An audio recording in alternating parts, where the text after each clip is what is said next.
Is this how you repay me for all the years of marriage? I sat in the corner of the coffee shop, my laptop open but untouched. The hum of quiet conversations buzzed around me as I stared out the window, absently tracing the rim of my coffee cup with my finger. To anyone looking, I probably seemed lost in thought, just another woman killing time. But inside, my mind was racing, replaying the past few weeks like a broken film reel. It started with a scent. A perfume I didn't own, faint but unmistakable, clinging to my husband Jake's shirt as he walked through the door one evening. It was subtle enough that I might have dismissed it if it hadn't happened again 2 nights later, stronger this time, layered with the faint tang of alcohol and cigarette smoke. Late meeting? I asked casually, my voice light even as my heart clenched. Jake, always the picture of calm, had smiled and nodded. Yeah, running over budgets. You know how it is. I did know. I'd been an accountant before I decided to take a step back from work to raise our 2 boys, Luke and Ben. I knew how long budgets could take. But I also knew that no meeting ended with a woman's perfume and lipstick smudged on a collar. It was the tiniest of stains, a pale pink barely visible against the white fabric, but it might as well have been neon. My chest tightened as I brushed it with my thumb. Jake, already halfway up the stairs, hadn't noticed. For days, I told myself I was imagining things. Jake and I had been married for 12 years. We'd built a beautiful life together, a warm home, successful careers, and 2 amazing kids. We weren't perfect, but who was? I wanted to believe the explanation was innocent, that the growing unease in my stomach was just paranoia. But then there were the calls. They always came when Jake was in the shower or out of earshot. The name on his phone screen was innocuous enough, Bryce L. I wasn't the kind of wife who snooped, but something about the frequency of the calls made my skin crawl. One night, as he slept beside me, his phone buzzed with a message. Missing you tonight. Hope she doesn't keep you too busy. The knot in my stomach twisted tighter. It was Bryce who confirmed everything, Bryce, who wasn't a man at all. The next day, I couldn't bring myself to look at Jake. His every word felt rehearsed, his every gesture like a play performed for my benefit. I smiled when I had to, nodded when appropriate, but inside, I was a mess. My mind churned through endless possibilities. Was I wrong? Could there be a reasonable explanation? Or had my husband, the man I'd built my life with, betrayed me? I thought about confronting him that morning, demanding an explanation about the text. But what if I was wrong? What if Bryce L. really was just a coworker with an odd sense of humor? The fear of being dismissed as paranoid kept my mouth shut. Instead, I decided to gather more information. It wasn't difficult. Jake had a predictable routine, and he wasn't as careful as he thought he was. His work laptop, for instance, wasn't password protected. That evening, as he read Luke and Ben a bedtime story, I slipped into his home office and opened the computer. My hands shook as I searched his email and calendar. There it was, dinner with Bryce, 8 p.m. The entry was for the following evening. No location, no details, just her name. I stared at it for a moment, bile rising in my throat. The casualness of it all made me feel sick. The next evening, Jake kissed me on the cheek and told me he'd be late. Another meeting, he said, his smile just as warm and reassuring as ever. I swallowed the lump in my throat and nodded. When his car disappeared down the street, I made my move. I had already hired a sitter under the guise of a girls' night out. Once she arrived, I grabbed my coat and called an Uber. The plan was simple: tail Jake to wherever this dinner was happening and confront him. I had no idea what I would say or do, I just knew I needed to see the truth with my own eyes. The Uber pulled up outside a sleek downtown restaurant I recognized immediately, Le Jardin. It was an upscale place we'd only visited for anniversaries or birthdays, the kind of restaurant that demanded reservations weeks in advance. Jake's car was parked just outside. I walked through the doors, my heart pounding. The hostess greeted me with a polished smile. "Table for one?" she asked. No, I said quickly. I'm meeting someone. I just need to check if they're here. She looked at me curiously, but nodded. What's the name?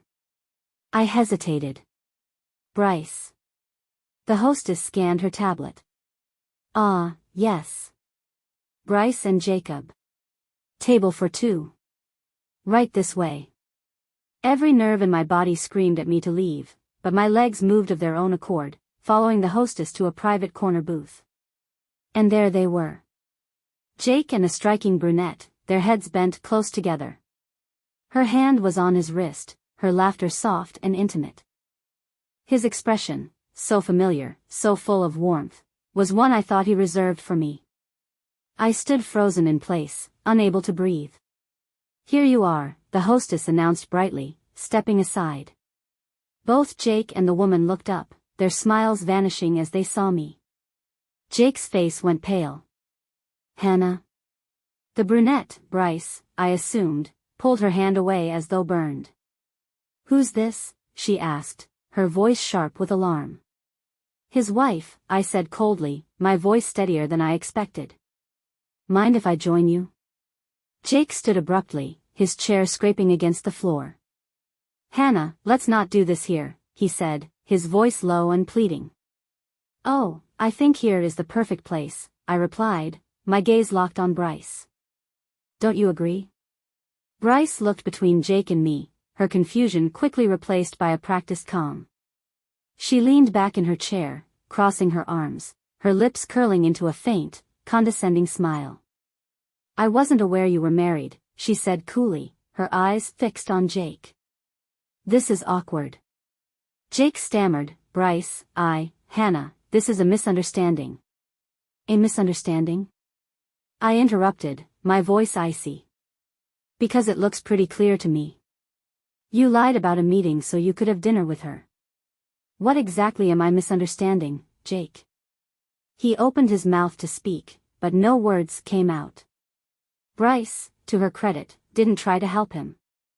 Instead, she calmly reached for her glass of wine and took a sip, as though this were nothing more than an amusing hiccup in her evening. Let's step outside, Jake said, his tone firm now, his hand reaching for my arm. I yanked it away. No, Jake. We're not stepping outside. You want to play the doting husband at home and the single man here? Then let's keep it all out in the open. I turned to Bryce. How long has this been going on? Bryce shrugged, unfazed. Does it matter? I felt the world tilt under my feet. Her casual indifference cut deeper than any confession could. My voice faltered as I said, it matters to me. Jake stepped between us, his hands up as though trying to defuse a bomb. Hannah, please. This isn't what you think. We're just. Don't you dare insult me by saying we're just friends, I snapped, the words spilling out before I could stop them. Friends don't sneak around. Friends don't send texts saying, hope she doesn't keep you too busy. Friends don't sit in candlelit booths, holding hands. At this, Bryce gave a short laugh. Holding hands? That's all you think this is? She leaned forward, her voice a purr. Sweetheart, if that's what you're worried about, you're far too late. Jake turned to her sharply. Bryce, stop. Why? She deserves to know, doesn't she? Bryce said, her tone dripping with mock sweetness. You were always the one saying how much you hated hiding it. Every word felt like a dagger. My legs threatened to give out beneath me, but I refused to crumble. I took a deep breath and looked Jake in the eyes. How long? Hannah, let's talk about this at home, he said, his voice thick with desperation. I repeated, louder this time, how long? Jake looked away, his jaw tightening. That small gesture told me everything I needed to know. I felt something inside me break, the last thread of trust snapping under the weight of his silence. Bryce drained the rest of her wine and stood, smoothing her dress. Well, this has been entertaining, but I think I'll leave you two to it. She paused, looking at Jake. Call me when you're done cleaning up the mess. I waited until she was gone before I turned back to Jake. Was it worth it? I asked, my voice trembling. Jake's eyes filled with regret, but it wasn't enough, not nearly enough.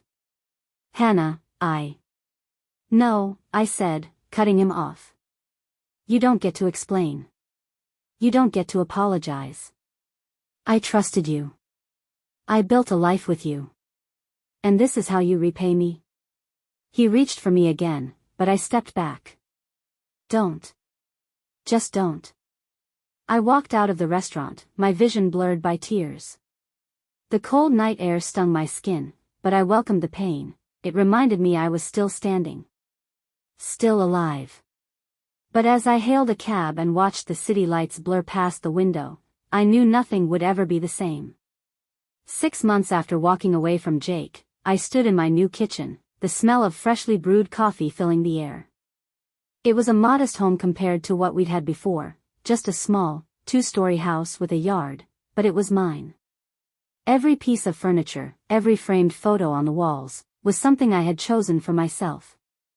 The boys were outside playing, their laughter a soothing melody that reminded me I had made the right choice.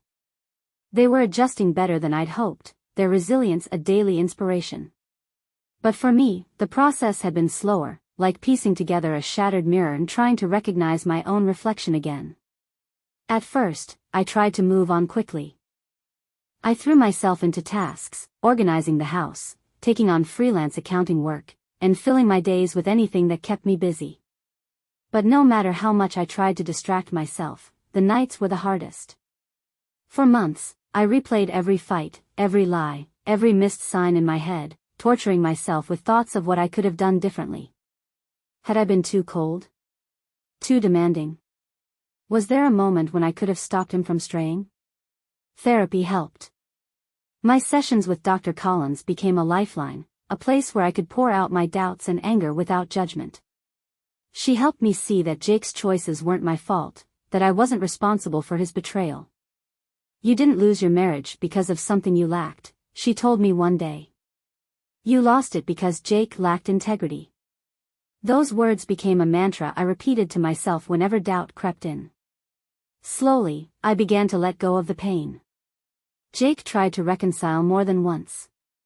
He sent flowers, called at odd hours, and once even showed up unannounced.